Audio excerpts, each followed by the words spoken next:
अस्सलाम वालेकुम and welcome back दोस्तों। मैं आपको परफेक्ट वेब सॉल्यूशंस की तरफ से लारावल 6 और व्यू जीएस की इस वीडियो ट्यूटोरियल सीरीज़ के पार्ट 10 में खुशामदीद कहता हूं।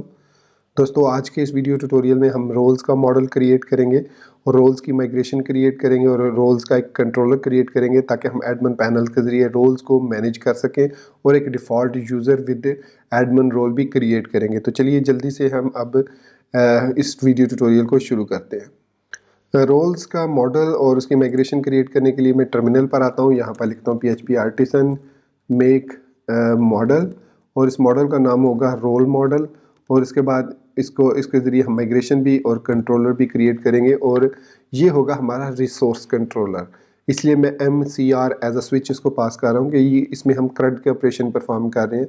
और इसको हमने अब यहाँ पर प्रॉब्लम एक है कि ये जो रोल कंट्रोलर क्रिएट होगा ये ऐप HTTP कंट्रोलर्स के अंदर क्रिएट होगा, ये API कंट्रोलर के अंदर क्रिएट नहीं होगा। तो मैं क्या करता हूँ, सिर्फ इसकी माइग्रेशन क्रिएट कर लेता हूँ। यहाँ पर रोल मॉडल क्रिएट किया और उसकी माइग्रेशन क्रिएट कर लेता हूँ और उसके बाद यहाँ पर मैं PHP आर्टिसन मेक कंट्रोलर लिख के PHP आर्टिसन मेक कंट्रोलर और API/रोल कंट्रोलर माइनस और यहाँ पर अब मैं इसको रिसोर्स कंट्रोलर क्रिएट करूँगा। तो ये मैंने इसका रिसोर्स कंट्रोलर क्रिएट कर लिया।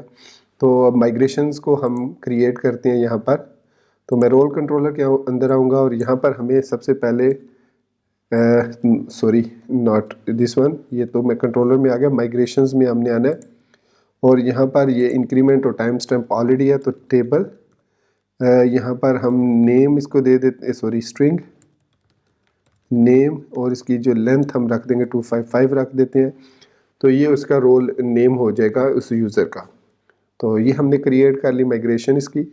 और इसके अलावा हमने एक और यहाँ पर माइग्रेशन क्रिएट करनी है क्योंकि हमने ये रोल जो है वो यूज़र को असाइन करना है। तो यूज़र के टेबल में हमें एक रोल अंडरस्कोर ID भी चाहिए होगी। तो वापस आता हूँ मैं PHP artisan make migration and add user ID column users minus minus table is equal to users. तो मैंने उसे कहा कि मैंने यूज़र्स के टेबल में एक कॉलम ऐड करना है।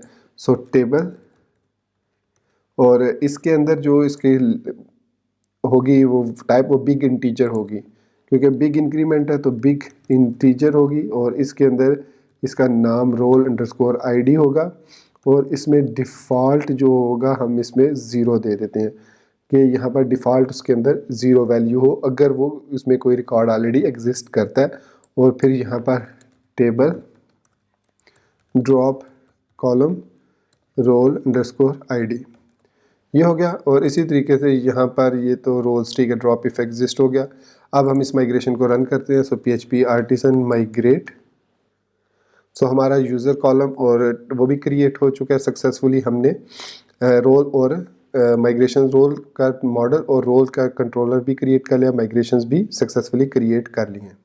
अब मैं यहाँ पर ओपन करता हूँ PHP आर्टिसन टिंकर CLI को और यहाँ पर मैं ऐप/रोल के लिए सबसे पहले मुझे इसका गार्डेड प्रोटेक्शन भी ऑन करना ऑफ, चलिए हम इसको इस तरीके से ऐड कर लेते हैं कि role is equal to new ऐप/रोल और उसके बाद हम लिखेंगे role name is equal to administrator या सिंपल आप एडमिन भी कह सकते हैं।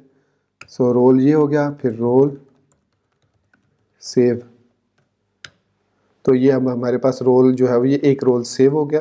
तो इसके बाद हम एक नया यूज़र भी क्रिएट कर लेते हैं इसी तरीके से और user is equal to new ऐप/यूज़र। सो यूज़र हो तो इसमें हमारे पास कॉलम कौन कौन से हैं तो यहाँ पर देख लेते हैं। माइग्रेशन के अंदर हमारे पास सबसे पहले नेम है तो यूज़र नेम हम देंगे, यूज़र नेम में हम दे देते हैं user name is equal to Imran Qasim. User email is equal to admin@admin.com। User password is equal to bcrypt password. तो ये पासवर्ड भी क्रिएट हो गया। फिर user name role underscore ID is equal to 1, तो रोल ID भी सेव हो गई। उसके अलावा यूज़र और यहाँ पर API token is equal to, अब यहाँ पर हम यूज़ करते हैं हैश मेक, और यहाँ पर मैं पासवर्ड दे देता हूँ। इसने वो भी जनरेट करके दे दिया। आप देख सकते हैं कि दोनों जो हैश मेक और bcrypt ने डिफरेंट जनरेट किए हैं हमारे पास की। तो अगर मैं दोबारा इसको रन करूँगा तो ये उससे भी अलग से हमें जो रिटर्न करेगी। ये देख सकते हैं कि इसने इस दफ़ा डिफरेंट जो है वो हमें ID रिटर्न किया है या API टोकन रिटर्न किया है। तो इसके अलावा हमने ये सारे एंटर कर दिए हैं। टाइम स्टैम्प ऑटोमेटिक हो जाएगा, पासवर्ड हो गया, सब कुछ हो गया। तो मैं यूज़र सेव कर देता हूँ। सो हमने एक सक्सेसफुली यूज़र भी क्रिएट कर लिया, रोल भी क्रिएट कर लिया। अब हम इस यूज़र और इस रोल के थ्रू अपने एडमिन डैशबोर्ड पर लॉगिन करेंगे।